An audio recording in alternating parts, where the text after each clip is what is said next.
అందరికి నమస్తే. రేవంత్ రెడ్డి గారు చేసిన ఒక కామెంటు హైకమాండ్ బగబగ మండుతుందట. ఆ వేదిక మీద కూర్చున్న వాళ్ళను కూడా చివాట్లు ఆయన ఏదో మాట్లాడితే మీరేటో చప్పట్లు కొడతారు. హైకమాండ్ దేని మీద అయితే యుద్ధం చేస్తుందో వాళ్ళ పార్టీ హైకమాండ్ అంటే రాహుల్ గాంధీ, ప్రియాంక గాంధీ వాళ్ళందరూ దేని మీద అయితే యుద్ధం చేస్తున్నారో అంటే ధర్నాలు ఆందోళన చేస్తున్నారో రేవంత్ రెడ్డి దాన్ని సమర్థిస్తూ హైకమాండ్ ఇదే తప్పు, మోడీదే కరెక్ట్, మోడీ చేసింది మోడీ విధానమే కరెక్టు, కాంగ్రెస్ విధానం తప్పు అన్నట్టుగా మాట్లాడేసిండు. దేని నుంచో కాదు, అసెంబ్లీ కాన్స్టిట్యున్సీలు పెరుగుతాయి, పార్లమెంటు నియోజకవర్గాలు పెరుగుతాయి. దీన్ని కాంగ్రెస్ తీవ్రంగా వ్యతిరేకిస్తున్నది. మొన్న పార్లమెంట్లో వీగిపోయింది వాళ్ళు వ్యతిరేకించినందుకే కదా. సరే, ముందు సబ్స్క్రైబ్ చేయండి, షేర్ కూడా చేయండి. మనం 3 లక్షల సబ్స్క్రైబర్స్కు చాలా దగ్గరకు వచ్చేసినాం. ఇంకా ఆయనతో దారితే ఒక స్టెప్ ఎక్కినట్లు. కాబట్టి చూసేవాళ్ళు చూసి వెళ్ళిపోకుండా సబ్స్క్రైబ్ కూడా చేయండి. ఖమ్మం మీటింగ్లో మాట్లాడండి రేవంత్ రెడ్డి. విన్నాం కదా మనం అందరం. మొత్తం 20 ఎంపీ సీట్లు వస్తాయి, 27 ఎంపీ సీట్లు వస్తాయి. మొత్తం అసెంబ్లీ కాన్స్టిట్యున్సీలు పెరగబోతున్నాయి, రేపు పార్లమెంట్లో పెట్టబోతున్నారు. అసలు బీజేపీ వాళ్ళు కూడా ఎవరు మాట్లాడతలేరు ఆ మాట. కిషన్ రెడ్డి మాట్లాడిన ఆ మాట, పోనీ రామచంద్రరావు గారు మాట్లాడిందా, బీజేపీ రాష్ట్ర అధ్యక్షుడు, ఎవరూ మాట్లాడతలేరు. కానీ ముఖ్యమంత్రి మాత్రం మాట్లాడుతున్నాడు. మరి ముఖ్యమంత్రికి ఎవరు చెప్పినరో అయిపోతుందని. వాళ్ళేమో దేశవ్యాప్తంగా ఆందోళన చేస్తున్నది కాంగ్రెస్. వాళ్ళు అడుగున్నందుకే కాలేదు, వాళ్ళు అసలు జరగవద్దు అనేది కాంగ్రెస్ లైన్. ఈ కాన్స్టిట్యున్సీలు పెంచుడు ఇవన్నీ వద్దు అనేది వాళ్ళ లైన్. కానీ రేవంత్ రెడ్డి ఏమో అయిపోద్దని చెప్తున్నాడు. మళ్ళీ ఇప్పుడు రాహుల్ గాంధీ చేసేది కరెక్ట్ కాదని చెప్పినట్లే కదా. ఈయన మోడీని సమర్థిస్తున్నట్టు మాట్లాడండి. ఆ వేదిక మీద ఉన్న ఉత్తమ్ కుమార్ రెడ్డిని, ఇంకో మినిస్టర్ బట్టి విక్రమార్క కూడా అయిందంట ఆల్రెడీ. ఆయన ఏదో చెప్తే మీరెట్లా కనీసం వ్యతిరేకించాలి కదా, మీరెట్లా సపోర్ట్లు కొడతారు, ఏం కథ అని. రేవంత్ రెడ్డి పాడుతున్నది ఏంటంటే మోడీ పాట. రేవంత్ రెడ్డి ఒక కాంగ్రెస్ ముఖ్యమంత్రి కాంగ్రెస్ విధానమే తప్పు అని అర్థం వచ్చేటట్లు మాట్లాడితే ఏముంటుంది. అందుకే ఆయన మాట్లాడేది, ఆయన పాట పాడుతున్నది మోడీ పాట అని అంటున్నారు కాంగ్రెస్ వాళ్ళు.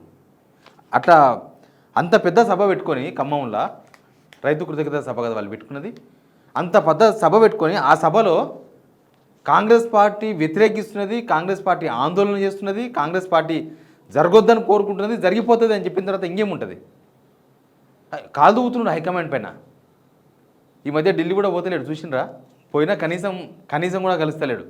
కనీసం కాంగ్రెస్ వాళ్ళను కనీసం కూడా కలుస్తలేడు. కానీ రేవంత్ రెడ్డి అయిపోతుంది అని చెప్పడంతోన కాంగ్రెస్ విధానం తప్పు, మోడీ చేస్తుందే కరెక్ట్. ఆయన సింపుల్గా మోడీకి భజన చేస్తున్నాడు. అట్లెట ఐసకైసే అంటలేడు, అయిపోతుందని చెప్తున్నాడు. లేదు అవుతుందో కాదో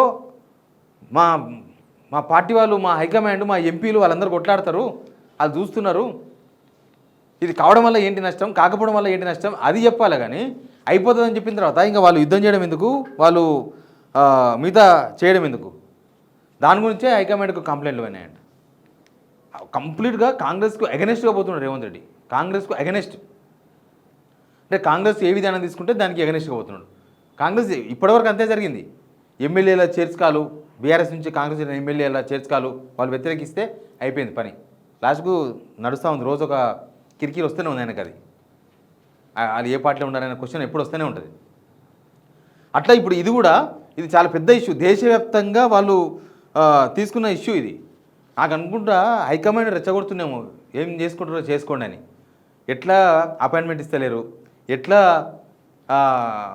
ఏమేదో తెలియదు, ఎట్లా పార్టీ మొత్తం డిఫర్ అయిపోయి యువతల మీనాక్షి నటరాజను, మహేష్ కుమార్ గౌడ్ వాళ్ళందరూ కంప్లీట్గా రేవంత్ రెడ్డితోనే డిఫర్ అయిపోయినరు. వాళ్ళు ఎందుకు డిఫర్ అయినరు అంటే బహుశా హైకమాండ్ మనసెరిగో, హైకమాండ్ సూచనలు పాటించో వాళ్ళు ఏదని చెప్తే మరి ఏమర్థమైందో వాళ్ళు మాత్రం డిఫర్ అయినట్టుగానే కనిపిస్తున్నది. మీనాక్షి నటరాజన్ మధ్యప్రదేశ్ ఎంపీ ఇవన్నీ కూడా ముదిరినాయి. రేవంత్ రెడ్డి కావాలని చేసినాడు. ఇప్పుడు ఇది మాట్లాడిన తర్వాత అయితే మీనాక్షి నటరాజన్ ఇష్యూ కూడా కావాలని చేసినట్టుగానే క్లియర్గా అర్థమవుతుంది కదా. తనకి ఇంపార్టెన్స్ ఇస్తలేరని, లేకపోతే తనకు అపాయింట్మెంట్ దొరుకుతలేదని అనేది హైకమాండ్ మీద, పార్టీ మీద, కాంగ్రెస్ మీద కసి తీర్చుకున్నట్టుగా అనిపిస్తుంది. కసి. ఇప్పుడు కాంగ్రెస్ కార్యకర్తలంతా ఏమనుకుంటున్నారు, అసలు ఒక్క నిర్ణయం అన్నా కాంగ్రెస్ను బతికిచ్చే నిర్ణయం తీసుకుంటున్నారు రేవంత్ రెడ్డి? ఒక్కటన్నా కాంగ్రెస్కు మళ్ళీ జనం ఓట్లేసే నిర్ణయాలు ఏమన్నా తీసుకుంటున్నాడా? దానికి యాంటీ నిర్ణయాలు తీసుకుంటున్నాడు. అంటే కాంగ్రెస్ ఇంకా ఓటు వేయద్దురా బాబు, ఇంకా కాంగ్రెస్ చాలరా ఆయన, ఇంకా 20 ఏళ్ళు కాంగ్రెస్ మళ్ళీ ఓటు వేయద్దు, ఇంకా 30 ఏళ్ళు కాంగ్రెస్ మళ్ళీ రావద్దు తెలంగాణ. అంత కఠిన నిర్ణయాలు తీసుకునేటట్లు జనం ఆ కఠిన నిర్ణయాలు ఆలోచనలు వచ్చేటట్లు రేవంత్ రెడ్డి పరిపాలన కనిపిస్తుంది. ఆయన తీసుకున్న నిర్ణయాలన్నీ కూడా ప్రభుత్వానికి పార్టీకి చెడుపేరు తీసుకొచ్చేదే కనిపిస్తున్నాయి కదా.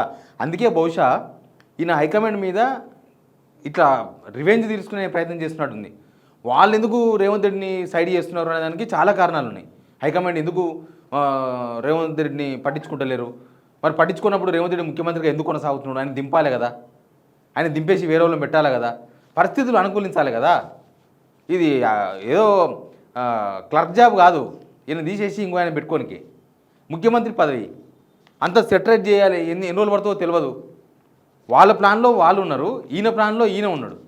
ఈయన మాత్రం కావాలని హైకమాండ్ తీసుకున్న నిర్ణయాలకు ఆపోజిట్గా పోతున్నాడా, కావాలని కాంగ్రెస్ను డ్యామేజ్ చేస్తున్నాడా, కావాలని కాంగ్రెస్కు జనాలను దూరం చేస్తున్నాడా, ఒకసారి కావాలని ఇవన్నీ చేస్తున్నాడేమో అనిపిస్తుంది. చాలా నేను యూట్యూబ్లో కామెంట్స్ చూస్తుంటా కింద, ఈ మొత్తం కాంగ్రెస్ ముంచే పని చేస్తున్నాడు, కాంగ్రెస్ ముంచానికి డిసైడ్ అయిపోయాడు.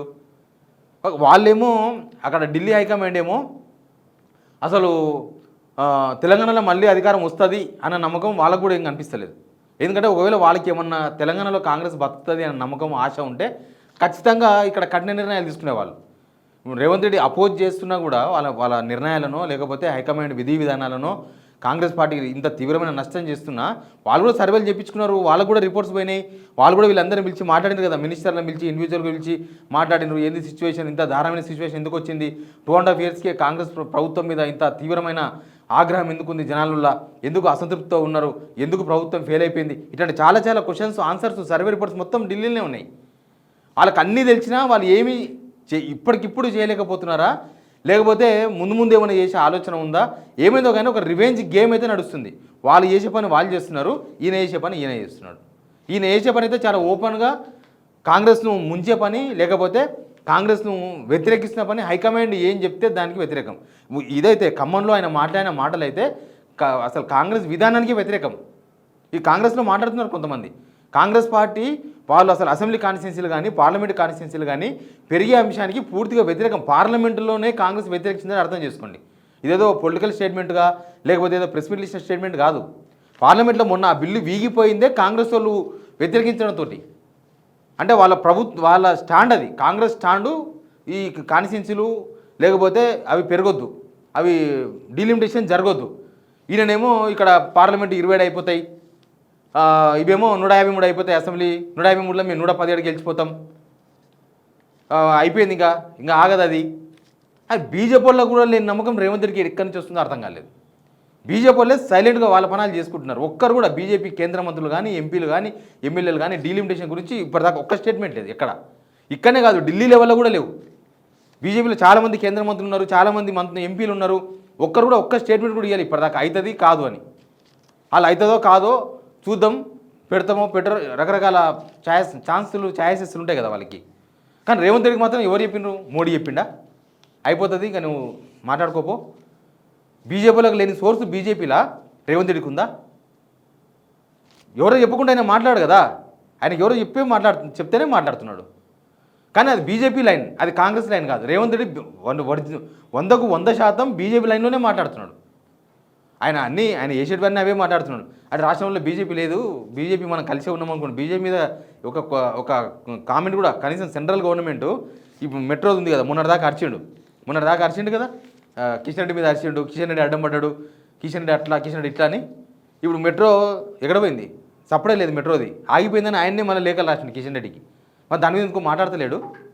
అందుకే రేవంత్ రెడ్డి లైన్ మొత్తం బీజేపీ లైన్లో ఉండి మాట్లాడుతున్నట్టుగానే కనిపిస్తున్నాయి. అందులో భాగమే ఇప్పుడు ఇది కూడా. ఖమ్మంలో ఈయన మాట్లాడిన మాటలు కూడా బీజేపీ లైన్, బీజేపీలో ఉండి మాట్లాడుతున్నాడు. కాంగ్రెస్ సీఎం అసలు బీజేపీ లైన్ మాట్లాడడం ఏదో అర్థం కాలేదు. ఏ కాంగ్రెస్ ముఖ్యమంత్రి ఇప్పుడు డీకే శివకుమార్ ఉన్నాడు కర్ణాటకలో. డీకే శివకుమార్ అప్పుడే ఆయన ఏమైనా మాట్లాడుతుండా? ఆయన స్టేట్మెంట్ చూస్తుంటాం కదా మనం. ఆయన మాట్లాడిన కూడా మన తెలుగు ప్రింట్లో యూట్యూబ్లో కనిపిస్తూ ఉంటాయి. ఎవ్వరు మాట్లాడతలేరు కాంగ్రెస్ వాళ్ళు, ఈయన ఒక్కడే మాట్లాడుతున్నాడు. అందుకే దీని మీద చాలా కంప్లైంట్స్ పోయినాయంట. Please subscribe.